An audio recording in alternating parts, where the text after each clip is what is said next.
if you have good friends, right? Like lots and lots of friends. What else? Romantic relationships. Okay, love, right? Love, sure. What else? Like video games, I guess. Vacations, okay? Lots and lots of things, okay? What you will discover about this list is this. You are thinking about individual happiness.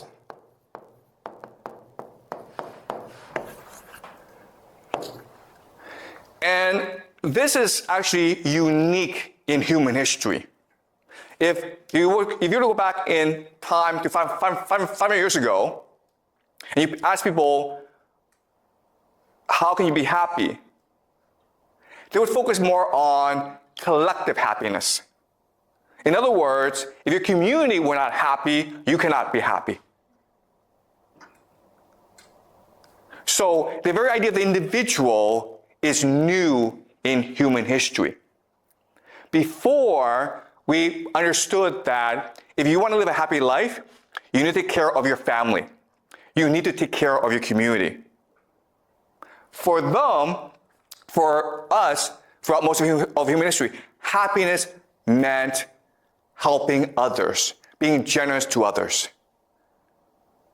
So, for example, let's just say that I go off and I wander, and then I find a lot of gold, right? I come back, and what's the first thing I do with all this gold? Do you guys know? And this is like the ancient past.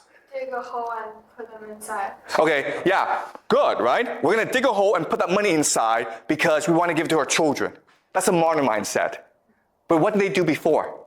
And this happened throughout every society. If I became rich one day, what's the first thing I would do? Show off? Show off? No. Okay, so we'll learn this, okay? But the first thing that people did was they had a big feast for everyone. They spent all the money on a big feast. Because what mattered was your reputation within the community. What mattered was your generosity. If you got rich one day, you made sure that everyone in the community benefited from your wealth, usually by holding a big feast.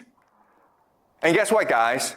This was true in China for most of Chinese history, right?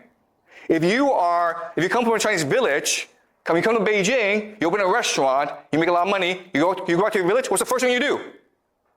Come on, guys. Feast. You have a big feast for everyone.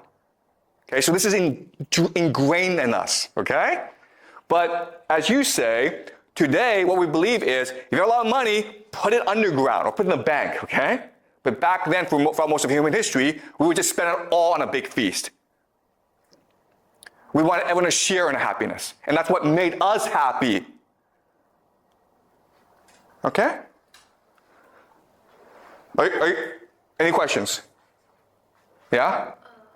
I was wondering, you mentioned that it was for reputation on some levels. Would that count into as your individual happiness? Because after you get rich, you care about your reputation. Okay. Yeah. So you're asking, isn't this about individual reputation? And again, I mean, this is hard, okay? But the concept of the individual did not exist before. We just created it. The idea that I'm a person independent of my family, independent of my community, independent of the world around me, makes no sense. What was the worst punishment that could be inflicted on you in the past? Let's just say that we're in a fight, I kill you, right?